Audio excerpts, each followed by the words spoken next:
Apa kabar saudaraku yang kekasih di dalam Tuhan Yesus Kristus? Saya berharap saudara tetap dalam keadaan sehat, ya, tetap menjalin hubungan yang baik dengan Tuhan, karena masa-masa saat ini sangat sekali banyak orang yang tinggalkan Tuhan dengan hal-hal yang tidak sanggup mereka lakukan. Tetapi ingat saudaraku, Yesus yang kita sembah tidak pernah tinggalkan kita, asalkan kita terus berpegang kepadanya, dan asalkan kita terus berharap hanya kepada Tuhan. Karena apa saudara? Tuhan Yesus berjanji Dia akan memberikan masa depan yang penuh pengharapan, harapan yang pasti. Nah, untuk itu saudara, lewat tayangan channel J Salat Ministry ini, biarlah kita diberkati. Yang sakit diberikan kesembuhan di dalam nama Yesus, yang lemah imannya dikuatkan, yang sakit disembuhkan. Haleluya. Saat ini saudaraku, saya bersama hambanya yang Tuhan pakai luar biasa untuk memenangkan jiwa dan melayani pekerjaan Tuhan di mana saja beliau diamanatkan untuk Tuhan pergi, beliau pergi. Ya, saudara, tidak asing lagi di hadapan saudara saat ini Bapak Almaidah. Boleh bersama dengan saya, ya.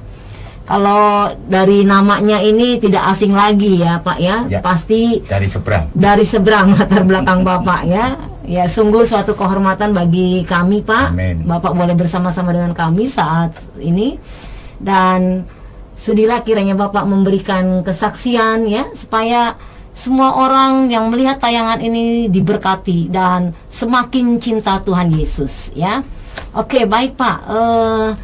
Apa kabar Pak Maidah? Luar biasa. Luar Karena biasa. kita di dalam Tuhan selalu luar biasa. Yes. Tuhan berkata di dalam Mazmur 60 ayat 14, bersama Allah kita akan melakukan perbuatan-perbuatan yang gagah perkasa, sebab Amin. Dia sendiri yang akan menginjak lawan-lawan Amin, kita. amin. Di dalam Yesus kita selalu luar biasa. Iya. Kalau kita nggak luar biasa, berarti kita masih di luar Yesus. Iya. Benar sekali Pak, ya. Ngomong-ngomong gini Pak, Bapak ini berasal dari daerah mana Pak, sukunya? Saya berasal dari Solo. Dari Solo. Oh, pantesan Bapak pakai blangkon, ya. Ya. Saya ini kebetulan memang dari kecil nama saya Almaidah. Itu diambil dari Quran surat 5, itu Almaidah artinya hidangan. Atau sajian, aneka hidangan. Jadi artinya kalau ada saya selalu kenyang. Kenapa? Saya membawa hidangan. Bawaannya hidangan lapar. dari Tuhan. Tuhan berkata waktu dicobai di padang gurun itu, manusia hidup bukan dari roti saja, tapi dari setiap firman yang keluar dari mulut Tuhan. Jadi itulah hidangan, Bu. Betul, Jadi kebetulan nama saya Almaidah itu dari kecil. Saya diberikan dari bapak saya memang dari seberang, ya, kepercayaan yang dulu. Bapak saya ini dari keturunan Raja Bali, Bu. Oh gitu. Jadi punya kesaktian. Ibu saya juga keturunan dari Raja Solo. Jadi saya punya gelar, tetapi saya nggak mau pakai gelar itu karena gelar yang terbaik yang saya dapatkan sekarang ini adalah gelar kita diangkat jadi anak Tuhan, Bu. Ya. Tuhan berfirman dalam Yohanes 1 ayat yang ke-12, jika kamu percaya kamu diberikan kuasa, diberikan hak menjadi anak-anak Tuhan. Ya, jadi ahli warisnya, ya. Ya, ahli terus waris kerajaan surga. bapak saya ini dukun terkenal, Bu. Ya. Dukun terkenal. Dari 7 bersaudara, sayalah yang terpilih untuk menggantikan ilmu bapak saya. Jadi dari kecil, saudara-saudara, saya sudah harus menggantikan ilmu bapak saya. Dari kecil saya sudah dibekali dengan puasa 3 hari, 7 hari, 40 hari, itu sudah kayak makanan sehari-hari. Setiap hari tidur di kuburan, dan saya dipersiapkan memang untuk menjadi dukun, Bu.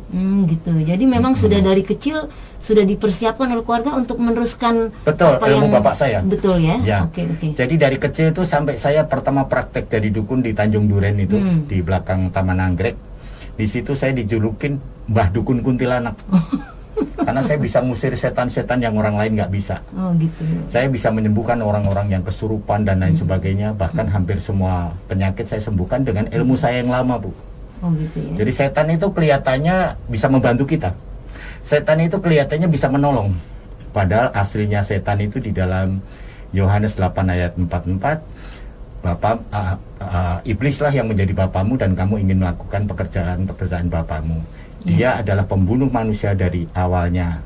dan dia tidak ada kebenaran, sebab di dalam dia tidak ada kebenaran. Dia adalah pendusta dan bapa dari segala dusta.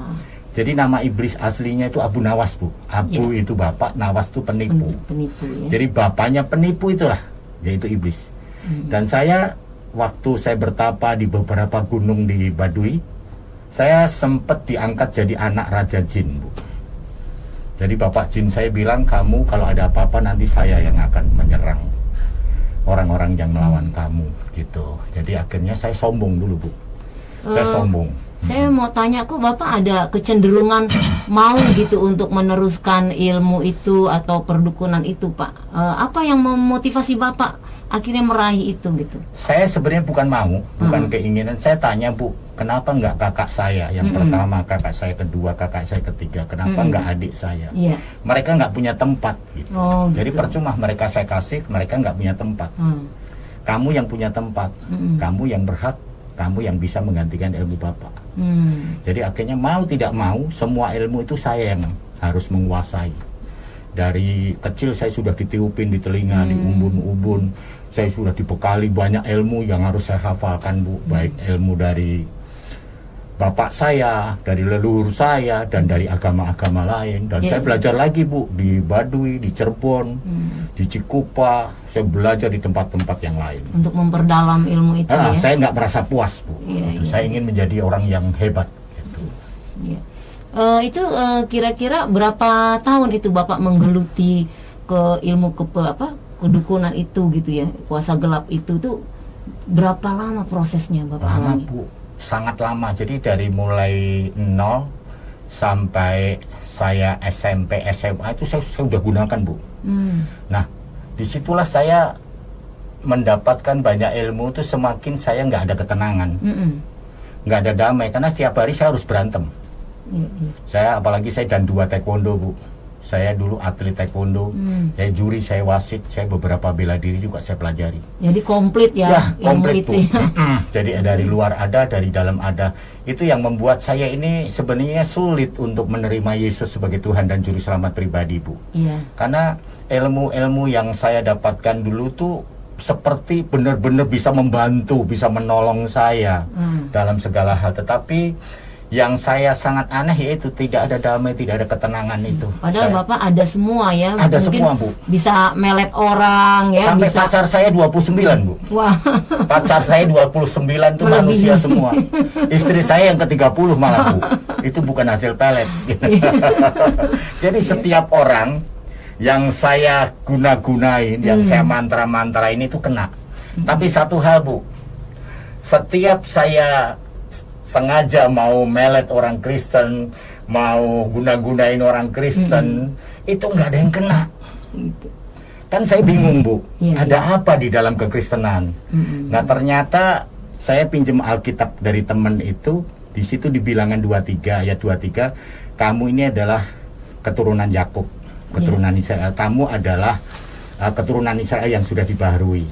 Dan di dalam Tuhan Yesus, orang yang percaya Tuhan Yesus sungguh-sungguh tidak akan mempan oleh guna-guna, santet, mantra, dan semua serangan iblis. Kenapa, Bu? Karena alasan yang pertama, Tuhan berkata dalam 1 Yohanes 4 ayat 4, kamu berasal dari Allah, anak-anakku, dan kamu telah mengalahkan nabi-nabi palsu itu, sebab roh Allah yang di dalam kamu lebih besar dari roh apapun yang ada di dalam dunia. Apalagi Keluaran 14 ayat 14, aku akan berperang untuk kamu dan kamu tinggal diam saja. Yang ketiga ini, Mazmur 60 ayat 14, bersama Allah kita akan lakukan perbuatan yang gagah perkasa. Yang keempat, Lukas 10 ayat 19, sesungguhnya aku sudah memberi kuasa kepadamu untuk menginjak ular, menginjak kalajengking, dan kuasa menahan kekuatan musuh sehingga tidak ada yang membahayakan kamu. Jadi Tuhan sudah memberi kuasa. Kenapa Tuhan memberi kuasa? Karena Tuhan Yesus itu ternyata dalam Matius 28 ayat 18, Yesus mendekati mereka dan berkata, kepadaku sudah diberi kuasa di surga dan di bumi. Karena Yesus diberi kuasa karena kita anaknya, Bu. Otomatis kita punya kuasa. Apalagi tadi di awal saya bilang bahwa kita ini anak Tuhan. Kalau kita anak Tuhan, Tuhan berkata di dalam 1 Timotius 4 ayat yang ke-13, dikatakan di situ bahwa Bukan, Galatia 6 ayat 17. Selanjutnya jangan ada yang menyusahkan aku, karena pada tubuhku ada tanda-tanda sebagai milik Yesus. Pada tubuhku ada tanda-tanda milik Yesus, ada DNA-nya Yesus, Bu. Tandanya apa? Markus 16, 17, 18 ini, tanda-tanda ini akan menyertai setiap orang-orang yang percaya. Yang pertama, tanda pertama adalah mereka bisa mengusir setan-setan demi namaku. Yang kedua ini tandanya mereka akan mengenakan bahasa-bahasa baru, bahasa lidah. Yang ketiga ini mereka akan memegang ular. Ular itu iblis, Bu. Sehingga iblis tidak ada lagi kuasanya. Yang keempat ini diberikan kuasa minum racun maut dan tidak kena celaka. Dan yang kelima ini kita akan tumpang tangan orang sakit dan orang itu akan sembuh. Sehingga kalau kita ini anak, makanya Ratapan 3 ayat 40, marilah kita selidiki dan periksa hidup kita dan berpaling kepada Tuhan. Apa yang kita selidiki? Apa benar kita anak Tuhan? Dan kalau kita anak Tuhan, apakah benar di dalam kita sudah ada DNA-nya Tuhan gitu, Bu? Iya. Oke, Pak. Di momen apa pada saat Bapak istilahnya sudah lelah ya mencari kebenaran, ya kan?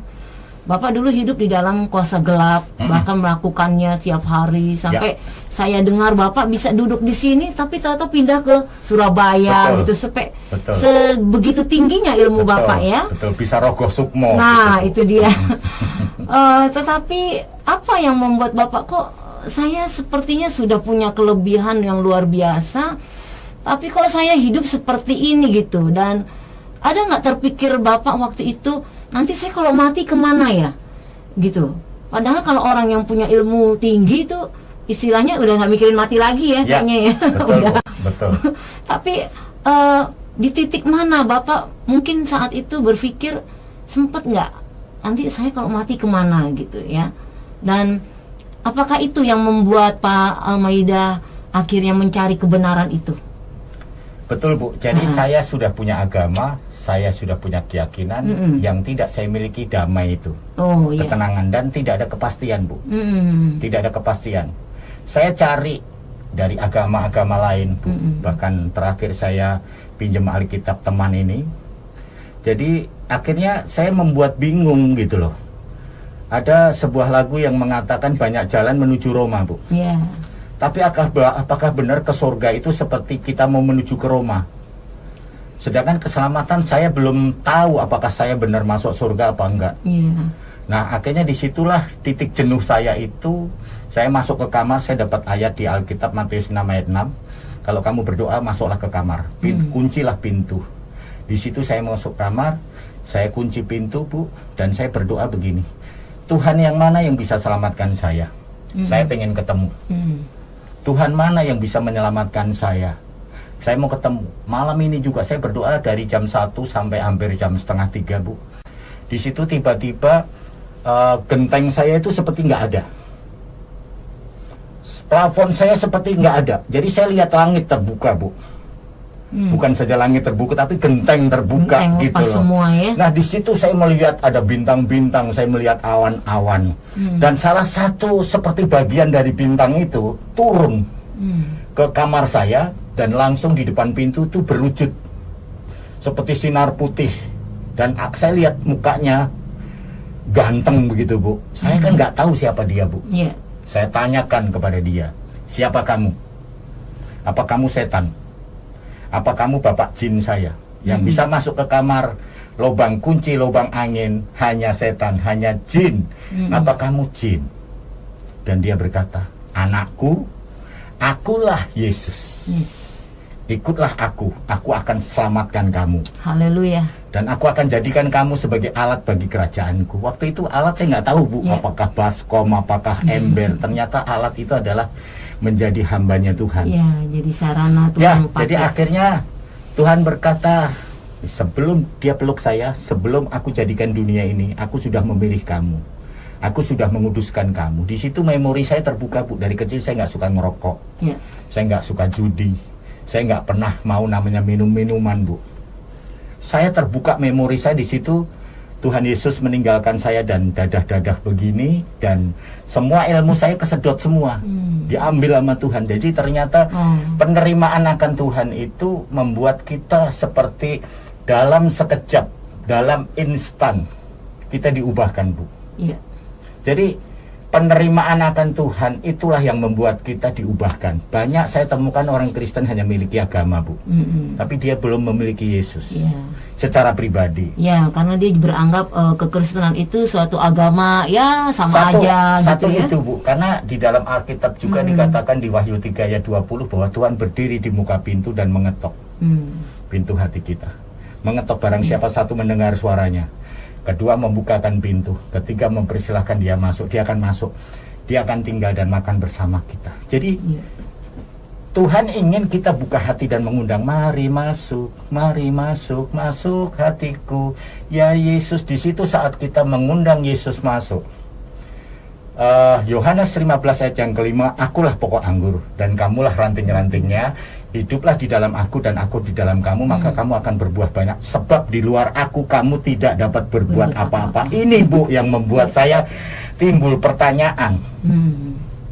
Di luar aku kamu tidak mendapatkan apa-apa, tidak bisa berbuat apa-apa. Apalagi Yohanes 14 ayat 6, Bu, akulah jalan, kebenaran, dan hidup.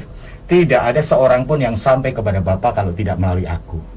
Apalagi Yohanes 4 ayat 12. Di kolong langit ini tidak ada nama. Ya, tidak ada satu nama pun yang diberikan kepada manusia sehingga kita boleh selamat. Tapi hanya di dalam Dia, dalam Yesus kita boleh keselamatan. Iya, benar. Karena di Roma 10, 9 dan 10, barang siapa mengaku dengan mulut Yesus Kristus adalah Tuhan dan percaya dengan segenap hatinya bahwa Bapa telah membangkitkan dia dari antara orang mati, maka dia akan diselamatkan. Dan perlu kita ingat, Bu, keselamatan di dalam Tuhan Yesus itu di dalam kekristenan adalah pasti. Ya, tidak semoga. Jadi, ya. Tidak ada semoga. Betul. Ya, tapi pasti. Jadi di dalam Yohanes 10 ayat yang ke-28, dan aku memberikan hidup kekal kepada mereka dan mereka pasti akan diselamatkan. Pasti, Bu. Yes. Bahkan Roma 5, 9, 10 pasti. Jadi Tuhan selalu membawa kepastian. Kenapa pasti? Karena Dialah yang punya surga, Bu. Ya. Nah, setelah Bapak mengalami perjumpaan pribadi dengan Tuhan, Bapak dilawat oleh Tuhan, apakah seketika itu Bapak ambil suatu keputusan untuk ikut Tuhan Yesus, atau mungkin Bapak masih berpikir-pikir lagi ini benar apa enggak ya, atau nanti kalau saya ikut Yesus, saya kan udah nggak punya ilmu juga hilang tadi ya langsung ya. Jimat saya juga saya buang semua, Bu. Oh, jimat juga semua dibuang ya. Jadi Bapak saya udah nggak punya apa-apa lagi nih ya. Nah, sempat terpikir nggak nanti kalau gue ikut Yesus nih, dengan apa lagi ya gue bisa melawannya gitu ya? Kan kekuatan secara luar Bapak udah nggak punya lagi ya kan? Nah, sempat meragukan nggak akan kuasa Tuhan Yesus? Lama, Bu. Saya lama untuk timbul keraguan itu karena gini, saya di Maleakhi 3 ayat 10 yang B, Bu. Setelah kita bayar perpuluhan, ujilah aku. Jadi Tuhan itu minta diuji, Bu. Nah, saya uji, Bu. Saya ujian pertama, saya pengen punya rumah sederhana. Tuhan kasih rumah tingkat, Bu. Rumah tingkat loh, Bu. Bukan sederhana lagi. Bukan sederhana lagi. Dan saya pengen menikah dengan pesta besar dan diberikan pesta besar sama Tuhan itu sampai pestanya sehari semalam. Itu di Solo, Bu. Dan yang lucu lagi, setelah saya minta anak, doa saya hanya singkat. Karena saya Matius 7 ayat 7 kan berdoa nggak boleh bertele-tele. Jadi saya singkat aja. Tuhan, saya pengen anak laki-laki, Tuhan. Saya dikasih anak laki-laki tapi yang cacat, Bu. Dari lahir itu panas step. Jadi kayak lagu, step by step. Saya berdoa terus karena Lukas 18 ayat yang ke-1, berdoalah dengan tidak jemu-jemu, dengan terus-menerus. Saya berdoa. Tetapi 8 bulan itu saya berdoa bukan anak saya sembuh, anak saya mati, Bu. Oh, itu anak yang saya nomor meninggal. berapa itu? Yang nomor 2. Anak saya mati. Di dalam kematian anak saya itu saya nangis dan ibu saya datang. Kenapa kamu nangis? Ya gimana, Bu, ini anak saya begini. Itu nggak mati suri. Ambil air termos, taruh baskom, dijeburin dan bukannya bangun malah melepuh. Nah, istri saya kerja di rumah sakit, pencet beberapa urat nadi dan katakan, Pak, anak kita sudah nggak ada. Berarti benar-benar meninggal. Dan ternyata di dalam Tuhan itu tidak pernah ada namanya jalan buntu, Bu. Ada sebuah lagu yang mengatakan, saat tiada jalan, hadapi persoalan, Yesus ada di sana dan memberiku jawaban. Ternyata Yesus itu jawaban. Amin, amin. Yes. Dan Tuhan berkata di dalam Yohanes 10 ayat 9, akulah pintu. Jadi Tuhan itu pintu, Bu. Ya. Saat tiada jalan, dia buka jalan. Ya. Akulah pintu. Barang siapa masuk melalui aku, dia akan selamat dan dia akan keluar dan masuk dan menemukan padang rumput. Yang pertama selamat, Bu. Ya. Yang kedua kita memiliki padang rumput. Apa itu padang rumput? Berkat yang berkelimpahan. Ya, amin. Kenapa kok Tuhan memberikan berkat? Ya karena Yohanes 10 ayat yang ke-10b, aku datang untuk memberi hidup dan memberinya di dalam segala kelimpahan. Bahkan di dalam di dalam Filipi 4 ayat 19, Allahku akan memenuhi semua kebutuhanmu menurut kekayaan dan kemuliaannya di dalam Kristus Yesus. Ya. Dan di dalam 2 Korintus 8 ayat 9, aku yang kaya menjadikan diriku miskin karena kamu, supaya kamu yang miskin aku jadikan kaya. Ya. Bahkan Ulangan 15 ayat yang ke-2, tidak ada orang miskin di antaramu. Nah, bahkan Matius 6 ayat 8, Bu, jangan kamu seperti mereka, sebab sebelum kamu meminta segala sesuatu kepada Bapamu, Bapamu sudah mengetahui apa yang kau butuhkan. Jadi saat saya terima Yesus, saya uji, Bu, dan saya pernah ujian saya yang ketiga, Bu, saya mau dibunuh orang nomor 1. Orang nomor 1 itu gurunya kakak saya. Dia mau bunuh saya tapi nggak datang-datang, saya paranin, Bu. Di Bekasi sana saya tanya, apa benar Bapak ini merasa menjadi orang nomor 1 di dunia? Oh iya, saya ini orang nomor 1 di dunia. Pak, kok Bapak begitu yakin bahwa Bapak orang nomor 1? Oh iya. Apa yang membuat Bapak yakin? Nggak ada yang bisa melawan saya, nggak ada yang bisa mengalahkan saya. Kalau ada mati, kalau nggak acak-acakan dia. Saya bilang, Pak, setahu saya yang nomor 1 di dunia ini cuma 1, Pak. Apa itu? Kecap. Karena hanya kecap nomor 1, nggak ada kecap nomor 2. Dan hanya puyer yang bintang 7 nomor 16, Bu. Hanya puyer yang nomor 16. Jadi artinya juga marah, Bu, saat itu. Kamu mau coba ilmu saya? Boleh, Pak. Kamu nggak takut? Nggak lari? Nggak. Saya cuma duduk, saya cuma nyanyi, Bu. Dalam nama Yesus, dalam nama Yesus ada kemenangan. Haleluya. Yes. Dalam nama Yesus, dalam nama Yesus iblis dikalahkan. Dan dia terjelembab jatuh, muntah darah. Dan dia bilang, ampuni saya ngaku kalah. Saya sudah kalah, ampuni saya. Saya bilang, dalam nama Tuhan Yesus saya ampuni Bapak. Saya tanya dia, Bu, siapa yang Bapak lawan? Kamu tadi dilindungi sama kaca. Padahal saya nggak pernah ke toko bangunan beli kaca, Bu. Kamu tadi dilindungi sama kaca. Bapak masih penasaran sama saya? Enggak. Saya udah kalah. Tapi dia nggak mau kalah, tuh. Dia belajar lagi di Gunung Tengger, Gunung Wilis, Gunung Bromo. 8 bulan kemudian datang ke rumah saya, Bu. Dengan timnya. Dan dia katakan, saya bilang, saya kasih minum nggak mau minum, saya suruh duduk nggak mau duduk. Saya tanya, Bapak kesini mau ngapain? Mau membunuh kamu. Dulu kamu bisa mengalahkan saya, sekarang kamu harus mati di tangan saya. Saya bilang, selama Bapak belajar di dunia ini, Bapak tidak akan bisa mengalahkan Tuhan saya. Bapak belajar di mana lagi? Gunung Tengger, Gunung Bromo, gunung ini. Saya bilang, ada satu gunung lagi yang Bapak harus pelajari. Apa itu? Gunung Agung. Kok Gunung Agung? Toko buku Gunung Agung. Saya bilang gitu. Tinggal Bapak pencet lip, Bapak sampai dan banyak buku. Di situ Bapak akan pinter. Marah, Bu. Saya dikepung, kamu harus mati sekarang. Saya siap mati, Pak. Loh, kenapa kamu siap mati? Kenapa nggak takut mati? Firman Tuhan, Pak, di dalam Alkitab Filipi 1:21, bagiku hidup adalah Kristus, mati adalah keuntungan. Jadi mati itu untung. Kenapa? Kristen itu kalau mati berarti dia pertama hidup, dia memulai hidup yang baru bersama Tuhan. Jadi nggak ada istilah Kristen mati, apa istilahnya kematian akhir, nggak ada, Bu. Merem mata di dunia, kita melek mata di surga. Jadi akhirnya begitu dia serang saya, jatuh, dan dia akhirnya, ampuni saya ngaku kalah, muntah darah, Bu, di ruang tamu saya. Saya tanya, siapa yang Bapak serang? Kamu tadi hilang. Loh, kok bisa hilang? Saya tetap di sini kok. Kamu digantikan seseorang. Siapa orangnya? Orangnya tinggi besar, pakai jubah putih.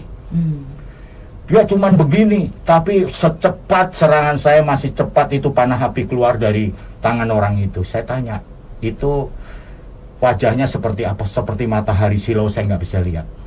itulah Tuhan saya. Wow, dahsyat ya saudara ya. Ya. Yesus nama di atas segala nama. Number ya. one. Betul. Setiap lutut akan bertelut, setiap lidah akan mengaku. Ya. Ya. Yesuslah Tuhan. Di bumi, di surga semua akan mengagungkan nama Yesus karena Yesus nama di atas segala nama. Dan ya. tidak ada Bu, tidak ada Betul. kekuatan di atas Yesus. Yes. Di atas langit ada langit, tetapi di atas Tuhan Yesus itu tidak ada kekuatan. Makanya Tuhan berkata di Keluaran 14 ayat 14, aku akan berperang untuk kamu dan kamu tinggal diam saja. Apalagi Yesaya 64 Pak Bu. Iya. Yesaya 46 ayat yang keempat. Aku ini Tuhan Allahmu, sampai putih rambutmu aku memegang tanganmu. Menggendong ya. Aku menggendong kamu untuk memberimu kemenangan. Jadi Tuhan yang menggendong kita Bu. Amin. Amin. Kalau Tuhan yang menggendong kita ini seperti semut, Ya. tapi di atas punggungnya gajah Bu. Sehingga yang muncul itu kekuatan gajah tadi, kekuatan Tuhan. Kita itu tertutupi, kita dilindungi oleh Tuhan. Jadi sebanyak-banyaknya musuh menyerang kita, masih banyak itu tentara-tentara Tuhan, malaikat Tuhan yang melindungi kita. Karena apa Bu? Tuhan yang menggendong kita. Yes, Tuhan haleluya. selalu bersama kita. Amin, amin. Wow, luar biasa ya kesaksian Betul, Bu. Bapak. Saudaraku, setinggi-tingginya bintang di langit ya. Tidak ada yang mengalahkan kasih Tuhan. Amin. Kasih Tuhan luar biasa ya terjadi kepada Pak Almaida yang dulunya memegang kuasa gelap ya, tukang santet. Wah, sekarang tidak menyangka menjadi miliknya Tuhan Yesus yang luar biasa. Dan gini Bu, hati-hati Bu. Kalau orang, apalagi orang Kristen yang pergi ke dukun, berarti dia sudah siap terima kutuk Bu. Nah, itu dia Kutuk Pak. Bu. Ya. Karena Yeremia 17 ayat yang kelima itu terkutuklah orang yang mengandalkan manusia. Dukun itu kan manusia Bu. Ya. Dan mengandalkan kekuatannya sendiri dan yang hatinya menjauh dari Tuhan. ya. Kutuk yang pertama itu kutuk kantong bolong Bu. Ya. Dia tidak akan mengalami berkat. Sepertinya nyari terus tapi bocor terus ya. Bocor terus Bu. Karena anggur yang baru harus ditempatkan di wadah yang baru. Betul. Kalau enggak bocor terus. Iya. Yang kedua dia percekcokan Bu. Jadi mulutnya itu bukan pedes lagi tapi pedis. Ya. Terus yang berikutnya dia akan dibuat mati muda. Nanti sisa umurnya menjadi antek-anteknya setan. Dan yang terakhir Bu, Roma 6 ayat yang kedua 3, upah dosa adalah maut. Kematian yang kekal yang akan kita dapatkan. Ya. Neraka Bu. Ya Pak Almaida, yang terakhir, sejak Bapak ikut Yesus, terima Yesus, sekarang pelayanan Bapak pastinya kan banyak ya Pak. Saya lihat Bapak ke daerah-daerah Tiap juga. hari Bu. Ya, apalagi Bapak terus menangani okultisme gitu ya, orang-orang yang kesurupan dan sebagainya gitu. Pak, kalau saya boleh tahu ya, dari pengalaman Bapak pelayanan seperti itu, pernah nggak terjadi serang balik ke Bapak gitu? Karena banyak anak-anak Tuhan juga merasa dirinya sudah punya kekuatan yang datangnya bukan dari Tuhan, dia ambil cari sendiri. Terus dia merasa, gue kan orang Kristen nih, pasti Tuhan ngelindungin gue. Nggak mungkin deh kalau gue nyembuhin orang seperti itu akan terserang sama gue sendiri. Nah, apa yang Bapak bisa bagi pengalaman ini sejak Bapak pelayanan di lapangan menghadapi orang-orang seperti itu ya, kuasa-kuasa kegelapan? Karena banyak juga nih Pak anak-anak Tuhan yang masih kena ilmu santet. Banyak Bu. Ya, yang masih dalam kuasa kegelapan juga ya Pak ya. Banyak Bu, bahkan yang hampir mati, sudah hampir lewat Bu. Tapi setelah kita doakan, mujizat Tuhan terjadi dan dipulihkan Tuhan. Ya. Yang luar biasa. Tentunya ada benteng-benteng yang pasti. Bapak miliki ya, doa yang. Iya, jadi dulu Bu, sebelum saya memakai kuasa dari Roh Kudus, dari Roh Tuhan, saya kan pakai roh-roh yang lain nih. Ya. Nah, kalau saya mengobati orang atau saya menyembuhkan orang, setelah itu saya capek Bu. Karena setan itu memakai badan saya. Iya. Sehingga saya capek kayak digebukin gitu Bu. Saya 3 hari, 4 hari, kadang-kadang seminggu saya untuk pemulihan itu. Tetapi karena saya itu mengandalkan kekuatan roh sekarang ini adalah Roh Kudus Bu. Yeah. Jadi Tuhan yang berperang, Yes. yang gantikan kita. Jadi kita sama sekali tidak mengandalkan kekuatan kita. Karena Yeremia 17 ayat yang ke-7 diberkatilah orang yang bersandar kepada Tuhan, yang menaruh harapannya kepada Tuhan. Dia akan seperti pohon ditanam di tepian air yang selalu hijau daunnya, selalu berbuah pada musimnya. Jadi gini Bu, kita harus mengandalkan Tuhan penuh. Kita harus bersandar kepada Tuhan kepada Tuhan secara penuh. Karena Kisah Rasul 1 ayat yang ke-8, kamu akan menerima kuasa kalau Roh Kudus itu turun ke atas kamu, dan kamu akan menjadi saksiku di Yerusalem, di rumah Yudea, sampai ke Samaria, sampai ke ujung bumi. Kita akan menjadi saksi. Dan kekuatan kita ini bukan kekuatan kita lagi Bu, karena kita sudah menyatu dengan Tuhan. Sehingga Tuhan yang bersama dengan kita. Bahkan saya pernah ditelepon sama anak rohani saya Bu, setelah saya mengobati orang yang kena santet di daerah Kelapa Gading. Jam 2 malam saya ditelepon anak rohani saya yang punya karunia penglihatan. Pak Pendeta Maida, iya. Bapak sehat, nggak sakit, enggak. Kenapa? Rumah Bapak sudah dikepung. Sama siapa? Sama anak buah Ratu Pantai Selatan.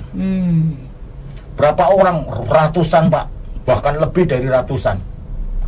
Saya bilang, sebanyak-banyaknya musuh kita mengepung kita, masih banyak malaikat Tuhan yang melindungi kita. Karena Mazmur 91 itu gitu Bu.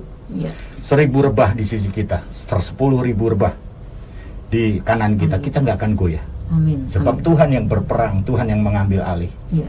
Dan di dalam Roma 8 ayat yang ke-28 itu Bu, Tuhan ikut bekerja di dalam segala sesuatu untuk mendatangkan kebaikan bagi setiap orang yang mengasihi Dia, bagi setiap orang yang terpanggil sesuai dengan rencananya. Apalagi Matius 11:28, marilah kepadaku semua yang letih, yang lesu dan berbeban berat, aku akan memberi kelegaan kepadamu. Dan kuncinya lagi Bu, Matius 6 ayat 33 itu, carilah dahulu kerajaan Allah dan kebenarannya, maka semua akan ditambahkan kepadamu. Jadi kita harus cari Tuhan sampai kita menemukan Tuhan itu. Dan saat kita sudah menemukan Tuhan, kita panggil Dia masuk ke hati kita. Amin. Sehingga bukan kita lagi yang hidup. Amin. Galatia 2 ayat 20, Galatia 2 ayat 20, hidupku bukan aku lagi, tetapi Kristus yang hidup di dalam aku. Sehingga kita yang mengendalikan Tuhan Bu. Nah, kunci berubah juga ada 3 Bu. Yang pertama itu dalam Galatia 5 ayat 16, dan hiduplah oleh roh, maka kamu tidak akan mengikuti keinginan daging. Kita harus hidup di dalam roh, karena Yohanes 4:24, Allah adalah roh. Yang kedua, Galatia 5 ayat yang ke-18, hendaklah hidupmu dipimpin oleh roh. Maka kamu tidak ada di bawah hukum Taurat. Dan yang ketiga, Roma 12 ayat yang kedua, janganlah kamu serupa dengan dunia ini, tetapi berubahlah oleh pembauran budimu, sehingga kamu dapat membedakan mana yang baik, mana yang tidak baik, mana yang berkenan, dan mana yang sempurna. Jadi kita nggak boleh sama seperti dunia. Matius 6 ayat 8, jangan kamu seperti mereka. Kristen ini berubah Bu. Betul. Bicara Kristen bukan bicara agama, tapi perubahan. Tuhan berkata di dalam 2 Korintus 5 ayat 17, barang siapa ada di dalam Kristus, dia adalah ciptaan yang baru. Yang lama sudah berlalu, sesungguhnya yang baru sudah datang. Jadi menjadi Kristen itu menjadi manusia baru, hidup yang baru. Kita meninggalkan yang lama. Kenapa harus tinggalkan lama? Karena Galatia 5 ayat 19-20, manusia daging membuat kita tidak bisa masuk surga. Haleluya. Wow, dahsyat. Ketika kita mau menyerahkan diri kita sepenuhnya kepada Tuhan, maka Tuhan yang akan bekerja kepada pribadi seseorang tersebut, ya. Tapi sedikit Bu, ada saya yang perlu saya tambahkan. Untuk kita berubah itu harus kita melakukan firman Tuhan dalam 2 Timotius 2 ayat yang ke-21. 2 Timotius 2 ayat 21. Jika seseorang menyucikan diri dari hal-hal yang jahat, maka dia akan dipakai menjadi perabot.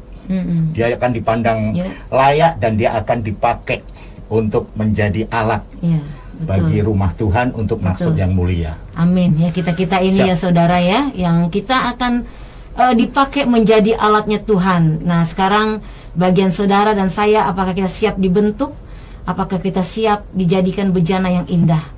Tuhan Yesus sangat luar biasa. Dia hidup dan mampu menghidupkan kita semua. Haleluya. Tuhan Yesus memberkati. Tuhan Yesus memberkati kita semua. Amin.